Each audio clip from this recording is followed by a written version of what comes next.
Star Wars. You know it, we know it. Everybody who has ever lived knows about Star Wars. Even our friends from space enjoy Star Wars. Though to them, it's a little more cartoony compared to the real space life. I can't blame them. The real Star Wars wasn't really hopeful as the movies. But yeah, that's a story for another time. For now, I decided to talk about something a little more personal, something more story like. This isn't a review or anything, because to me, the Star Wars movies are just more than movies. I can't objectively criticize them, because no matter how good or bad these movies are, I am completely biased. I practically grew up with this stuff, right? So, I really don't think I can watch these movies with a reviewer's mindset. With that out of the way, hi! I'm Greg, and welcome back to our little show. Now, to begin my story, first I would like to talk about my weird family. Because I don't think I've met another family who can have the same appreciation for Star Wars the way my family does. To the point that it carries on to the generations. We live and breathe Star Wars. Okay, that was an exaggeration, of course. We're not that obsessed, I think. But there's no time that we don't talk about Star Wars. No matter where the conversation goes, we talk about Star Wars. Albeit the movies, the series, or the video games sometimes. And I'm not complaining. No. I really love how odd it is that we have this much love for a franchise. And agreeably, I think it's because my father and the rest of the family practically grew up watching Star Wars. Because during their younger days of their lives, they were more exposed to the Western diet of pop culture and cinema. I mean, it's the same for the Philippines, I guess, for the entirety of the Philippines, or for those who were fortunate to have,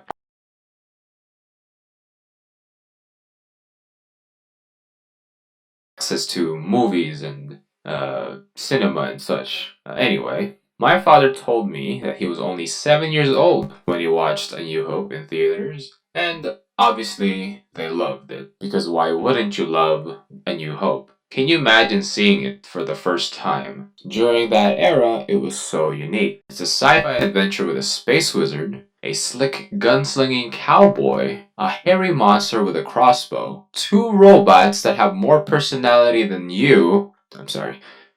Space dogfights, a planet-destroying planet with a freaking laser beam, and to top it all off, one of the most menacing antagonists ever, with a very powerful presence and voice.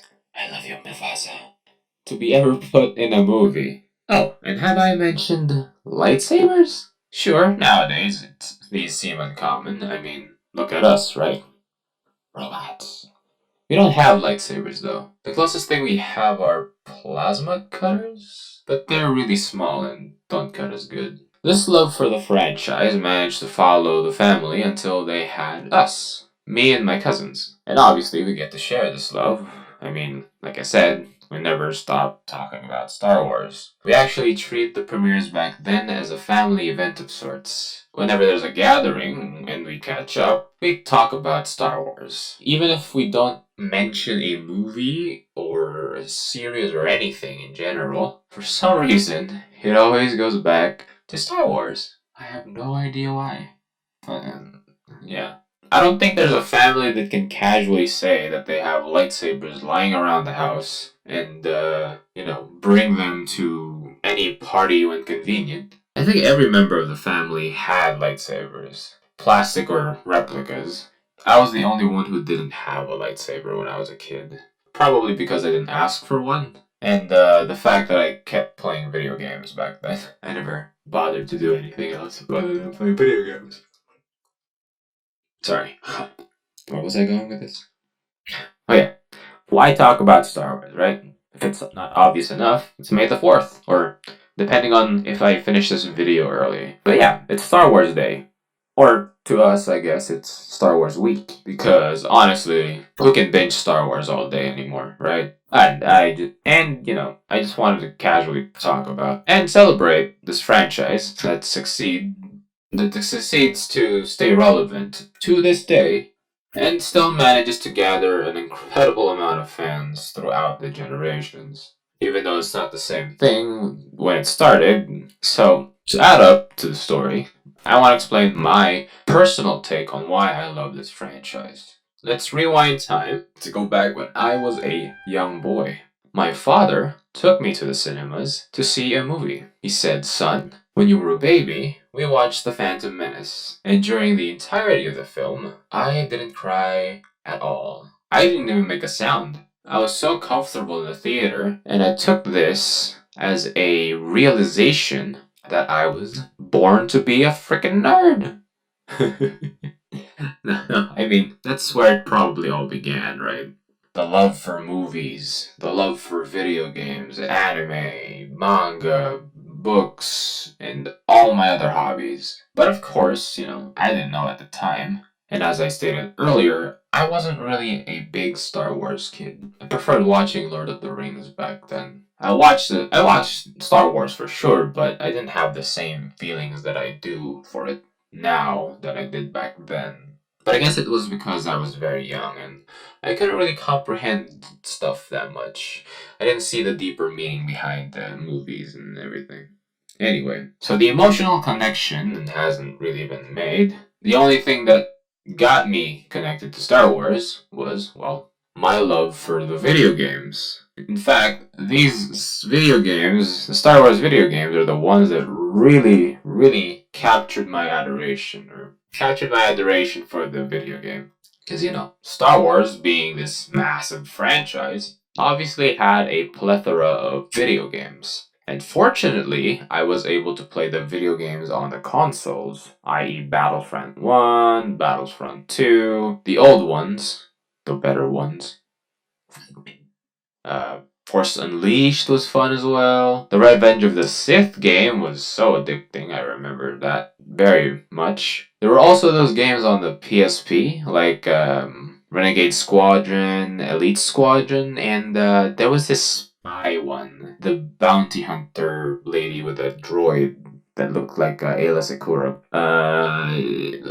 Lethal Alliance, if I'm right, I think. Yeah, there were games on the PC that I never had the opportunity to play, so maybe I'll do that too. I'll find a copy if the archives have them. Oh yeah, of course, an honorable mention would be Lego Star Wars, because I don't think I've spent that much time on any other game compared to how much time I spent on Lego Star Wars. Because you have to collect stuff in Lego Star Wars, and collecting a lot of stuff in Lego Star Wars is a nightmare. But nothing really, really, really captured my attention span like Battlefront 2 in Lego Star Wars, like I said. I remember those games so fondly. To this day, I kind of want to play them. Okay, Lego Star Wars, not really. I don't want to go into that rabbit hole of collecting again. But with, Battlefront 2, of course, I want to play them. Not even just 2, but 1. That game, I would never stop playing that game.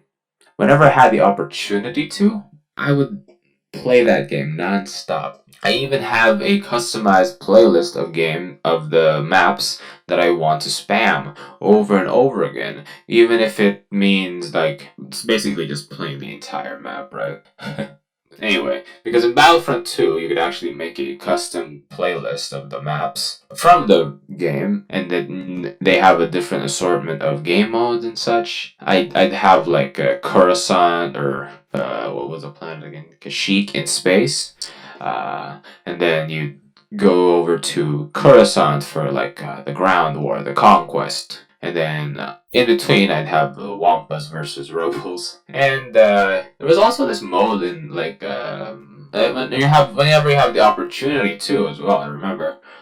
You can play as the heroes or the villains in the Star Wars after you get a certain amount of points. And I remember always going to either the Stormtroopers or the Trade Federation, because, well, they have either Darth Maul or Darth Vader, both of the most powerful characters in the game. I also pick Rebels because they have so many buffs for some reason. I remember one of the Bothan spies having like overhealing or something, and the Wookiees, of course, have like thick skin and they have the crossbows that can one tap you in the head if they charge it up properly. I don't know, man.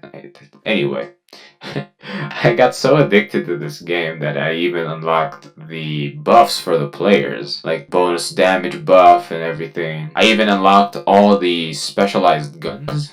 Like when you're playing the basic assault rifle, when you kill like 27 people, I think, you will without a doubt unlock the burst option that does so much damage and is very accurate compared to the random blaster. The elite blaster, I think it's called. And yeah, you get that every time you start the game, start a round. And as you can see, I got very addicted to this game. Yeah, I think that was my closest thing to a multiplayer experience that I ever had, and a battlefield like experience that I have had. I think that love for running around and shooting things kind of carried over to this day. I mean, I played Valorant for a long time. I played Call of Duty so much back then as well.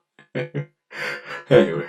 I think these games that I played are definitely what cemented my love for Star Wars. Even though they were far from what the movies really represented, I guess. I mean, yeah, they're not really the movies, but they explore the other aspects of the franchise. Like, let's say I remember the Lethal Alliance game was more leaning more on the bounty hunters and how they managed to survive the Imperial era or something. And then you get to see like extra stories from the clones and the Clone Wars. The series obviously did a better job for sure, but yeah. Anyway, so the video games, they gave me a reason to continue enjoying the franchise without having to interact much with the movies. And as I reflect on the stories I just told, I think I found a better appreciation for Star Wars now because, well, obviously, I've grown up and I've learned a thing or two from watching too many movies. And nothing really can compare to how Star Wars evolved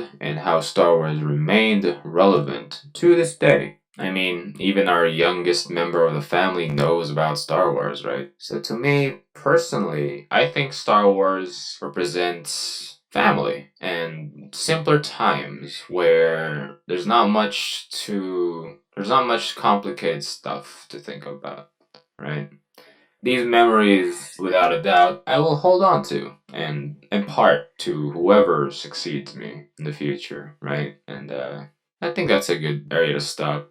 I hope that was a little more cohesive than, or at least I hope that made sense. I'll talk about the movies at some point for sure. I mean, I think it's part of the wannabe YouTuber gaming review person checklist. But for this video, that's it for now. And as always, if you enjoy the content, please leave a like, subscribe, and hit that notification bell for future videos, updates on future videos. I hope you enjoyed and managed to stay through my rambling.